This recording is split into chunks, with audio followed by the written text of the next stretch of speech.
Okay, next naman na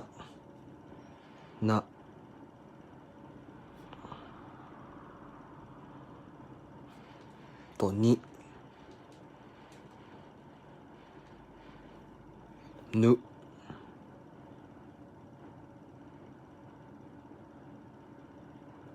ne. Ito naman no.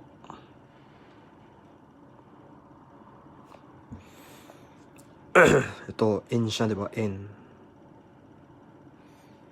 tas isama natin na ni nu ne no. Na ni nu ne no. Madali lang, wag yung pahirapan sa ano. Tandaan nyo lang, ulit-ulitin nyo para matandaan. Kung iprint nyo sa na ganito, tas sulat nyo. Kung hindi nyo talaga matandaan, ulit-ulitin lang.